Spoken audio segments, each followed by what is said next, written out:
Assalamualaikum warahmatullahi wabarakatuh, sahabat motivator Banua dimanapun Anda berada semuanya. Topik kita hari ini adalah membahas tentang fenomena sekolah subuh dan sertifikasi guru di Indonesia adalah bukti gagal pahamnya para tokoh pendidikan dan para pemimpin kita tentang filosofi pendidikan.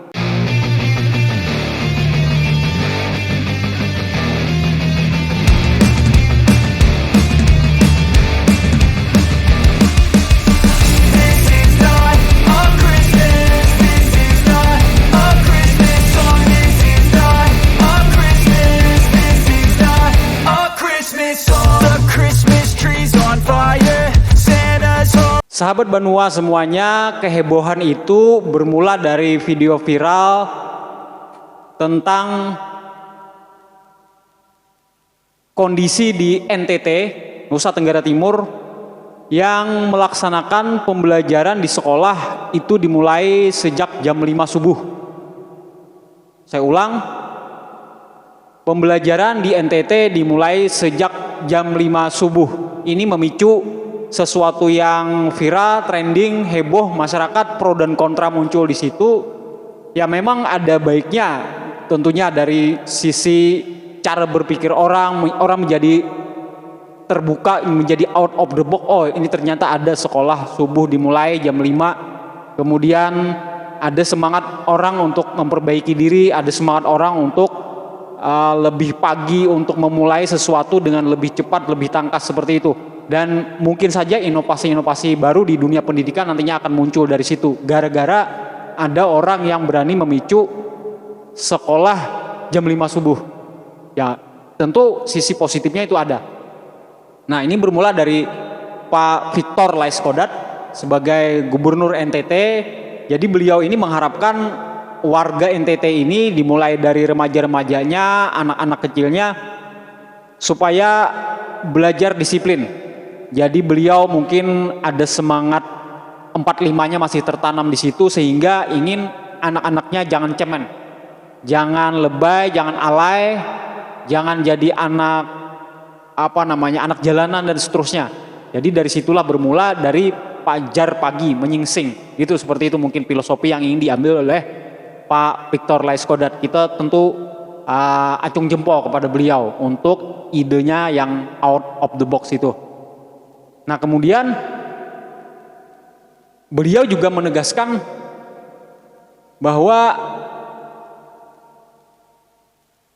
kebijakan itu ditempuh bukan untuk semua sekolah, bukan untuk semua usia anak didik, tapi untuk sekolah unggulan.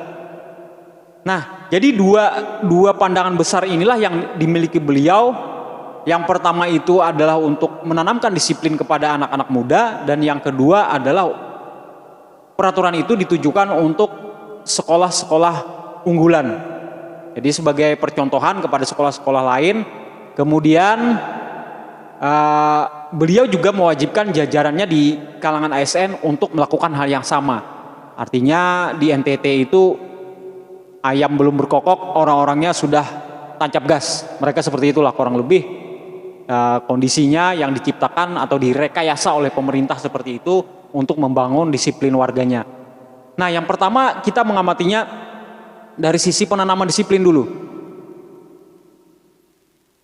Ada dua isu besar yang muncul di kalangan pendidikan saat ini. Yang pertama adalah terjadinya otonomi pendidikan. Jadi pemerintah sejak diluncurkannya kurikulum merdeka itu membuka kesempatan seluas-luasnya kepada daerah untuk melakukan kebijakan masing-masing berkaitan dengan kemajuan SDM, kemudian pengembangan dunia pendidikan. Jadi pemerintah daerah itu dianggap lebih paham tentang kondisi daerahnya masing-masing, sehingga mereka diberikan hak untuk berkreativitas, berkreasi sendiri tentang bagaimana merancang. Mungkin ada muatan lokal di situ untuk menampung adat budaya dan sebagainya. Nah itu yang pertama, semangat otonomi pendidikan itu menjadi isu besar saat ini di dunia pendidikan, karena tidak semua daerah mampu untuk menyerap aspirasi atau keinginan dari pemerintah ini. Pemerintah pengennya begitu daerah ini dibebaskan, mereka akan memunculkan kreativitas yang memunculkan persaingan sehingga lompatan pendidikan itu terasa. Nah, kemudian saya juga ingin mengaitkannya dengan fenomena yang kedua yang besar, itu adalah tentang sertifikasi guru. Sertifikasi guru kita tahu saat ini merupakan isu yang sangat hot, sangat menjadi perhatian begitu banyak kalangan guru, khususnya karena mereka berhadapan langsung dengan siswa di lapangan dan juga berkaitan dengan isu kesejahteraan mereka, masalah perut mereka. Karena itulah dua masalah besar ini, yaitu otonomi pendidikan dan sertifikasi guru, itu merupakan isu yang sangat seksi untuk kita bahas. Nah, harapan pemerintah, orang-orang daerah ini menjadi lebih kreatif, guru-guru juga dituntut untuk sekarang ini dengan adanya sertifikasi guru itu menjadi lebih inovatif, bisa menciptakan sesuatu sehingga anak-anak ini tidak sekedar mendasarkan pembelajaran itu pada teori. Nah, saya mengambil contoh misalnya di daerah kami. Di daerah kami itu, kabupaten kita, ada program sekolah berbahasa Inggris. Jadi sejak tahun ini pemerintah daerah itu meluncurkan program tersebut kerjasama dengan Cambridge University, bahkan agar anak-anak itu sudah bisa cas-cis-cus sejak dini. Jadi usia kelas 4 SD itu sudah diperkenalkan dengan bahasa Inggris. Nah, harapannya sudah bisa cas-cis-cus sejak usia dasar. Nah, sama dengan masalah sekolah subuh tadi.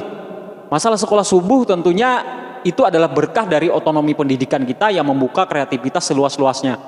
Tetapi yang kita pertanyakan saat ini adalah, apakah program-program yang digagas oleh bupati-bupati kita itu, digagas oleh gubernur-gubernur kita yang ganteng-ganteng itu,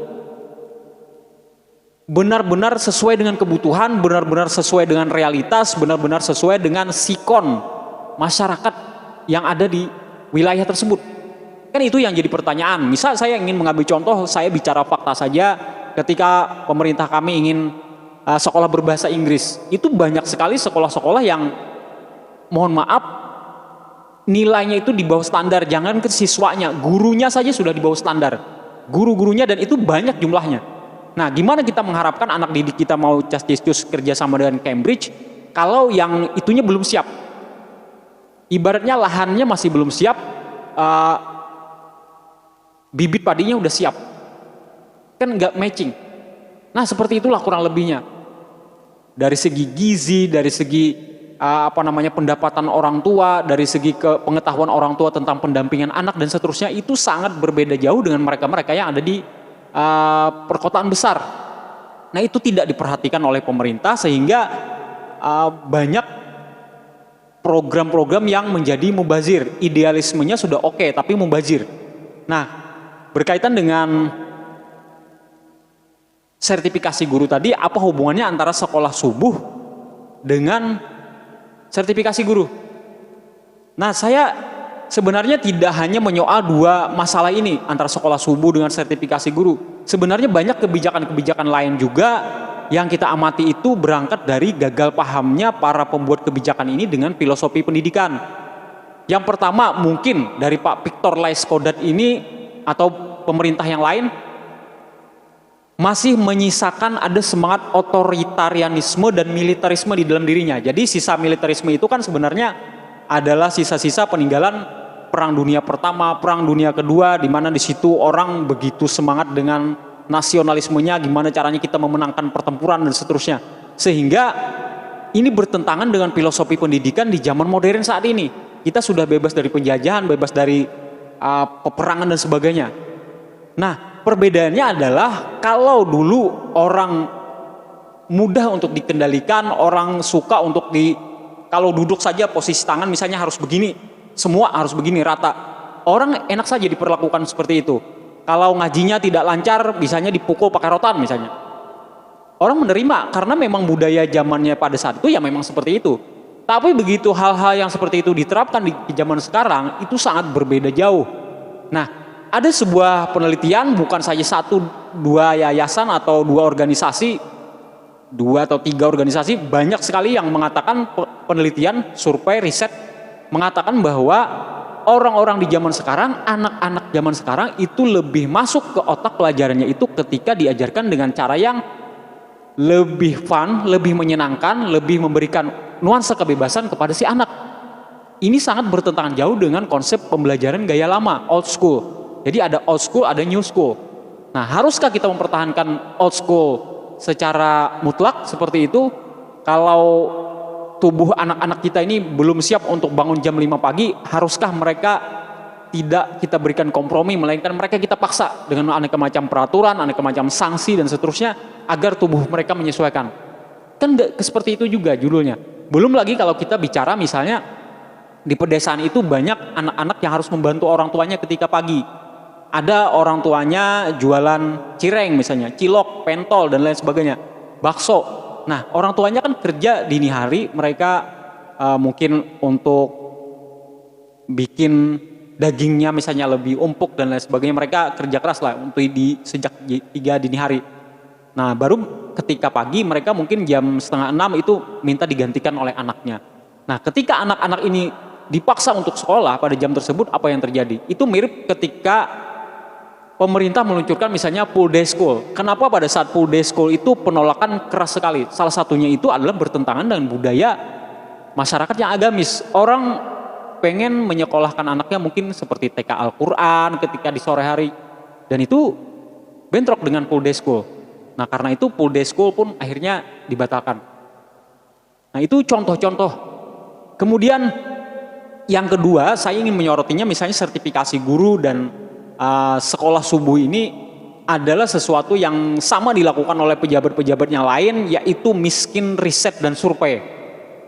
Ketika orang misalnya melakukan sekolah subuh, pernah nggak si Victor Laiskodat ini membuat satu badan survei, badan riset tentang efektivitas kebijakan itu diluncurkan? Jangan asal saja. Jadi begitu kita punya semangat subuh misalnya, langsung brak dijejalkan seperti itu. Anak-anak sudah jam 7 sudah harus menyerap IPA, IPS, fisika dan lain-lain masuk ke otak mereka.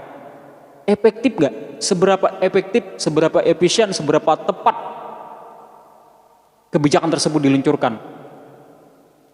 Sama juga seperti kebijakan sertifikasi guru. Ketika sesudah diluncurkan bertahun-tahun, baru disadari, oh ada salah begini, ditambal lagi dengan kebijakan lainnya. Tambal sulam ini terus terjadi di dunia pendidikan kita. Dan yang kasihan itu adalah guru-guru yang ada di lapangan.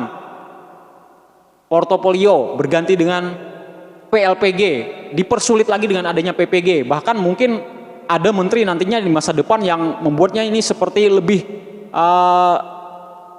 seperti dalam penjara saja nantinya mungkin. Mau dipersulit terus dari tahun ke tahun.